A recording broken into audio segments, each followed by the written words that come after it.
Seguimos pensando y ofreciendo voces en relación a todo lo que se ha vivido en estos 2 últimos meses en la provincia de Córdoba y también se ha extendido en el país. Hablamos de los incendios y de todo lo que esto nos lleva después, cuál es el trabajo que viene luego, cómo se está pensando nuestra provincia y qué es lo que se está pidiendo y reclamando también al gobierno de Córdoba. Estamos en comunicación telefónica con Federico Copta, él es ambientalista, es biólogo y es presidente del Foro Ambiental Córdoba.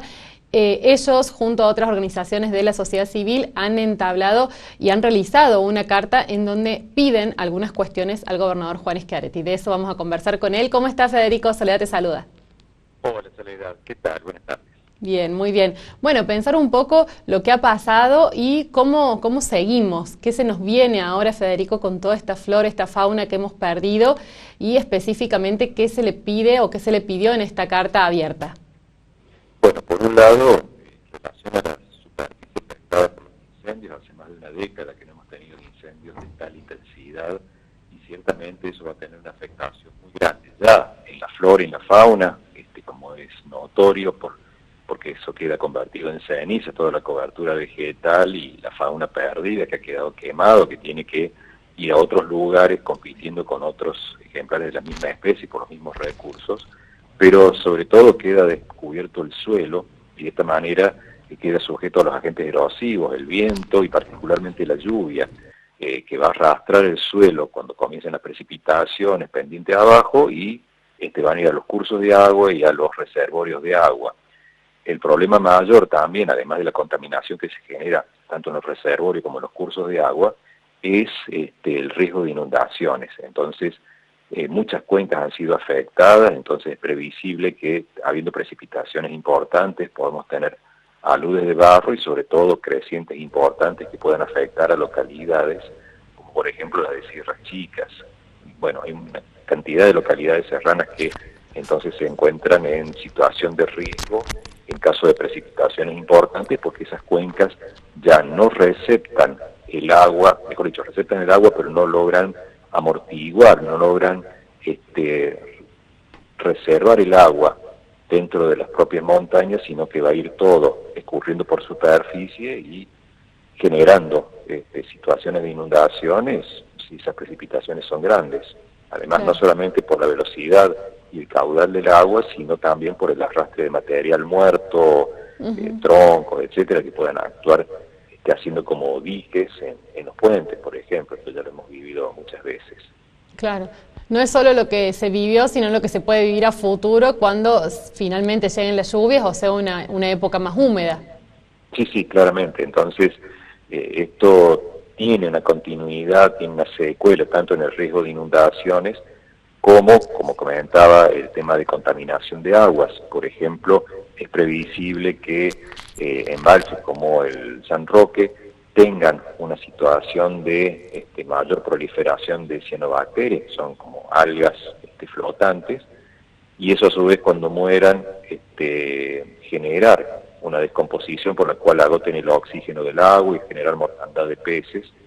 Esto ya lo hemos vivido también, sucede con la contaminación por líquidos cloacales, pero también generada por los incendios. Y después los cortes de agua que seguramente vamos a tener, por ejemplo, en la ciudad de Córdoba cuando comiencen las lluvias, por el arrastre de material que va, digamos, cuando llega a la planta potabilizadora, bueno, eso no puede ser tratado y bueno, ya también lo hemos vivido en otras ocasiones y bueno, seguramente sucederá nuevamente cortes de agua en distintas localidades.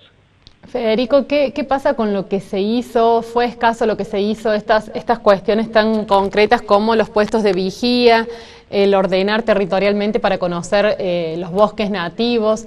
¿Se ha trabajado poco en eso? ¿Ha sido escaso el trabajo y por eso también llegamos a esta situación?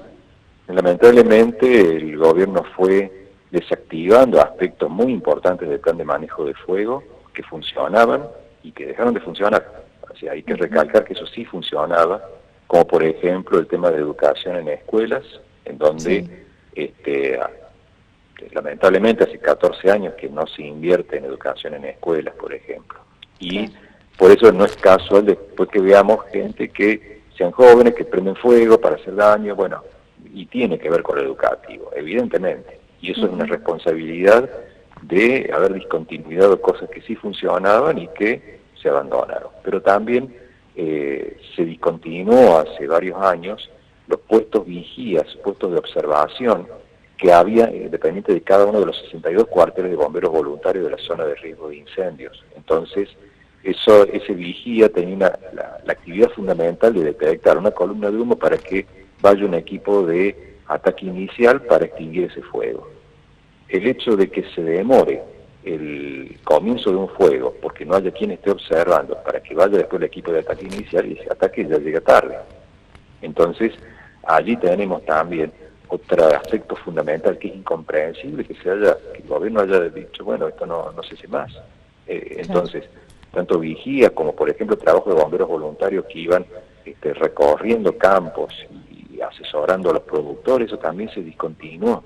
Entonces, hay aspectos que tienen que ver con la prevención y la alerta temprana, que eso es la responsabilidad primaria, porque si no, después siempre terminamos gastando un montón de recursos apagando incendios, contando víctimas fatales y reiterando lo que sabemos que sucede todos los años. Entonces, bueno, hay aspectos que evidentemente en el plan, no sé, por algún motivo deliberadamente esto se fue desactivando y bueno. Federico, pensaba que lo que vos expresabas recientemente habla de todas estas políticas de Estado que deberían sostenerse en el tiempo y rever. ¿Hay algo que el ciudadano común, que todos nosotros podemos hacer también por el medio ambiente en esta situación?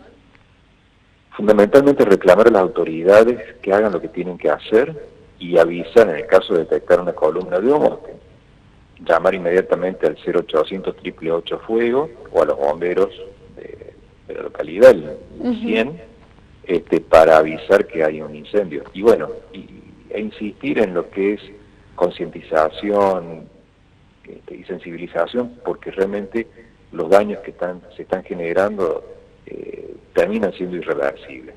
Entonces, hay daños de larguísimo plazo, por ejemplo, el llenado de los embalses con sedimentos. Eso es un daño que se torna irreversible porque no hay dónde después hacer diques. Entonces, pensando en una perspectiva a largo plazo, ahí tenés consecuencias irreversibles muy claras, además de la pérdida de suelo y de biodiversidad. Exacto. Federico, te agradecemos muchísimo el contacto, tu tiempo y la claridad también en tus ideas. Bueno, muchísimas gracias, Soledad.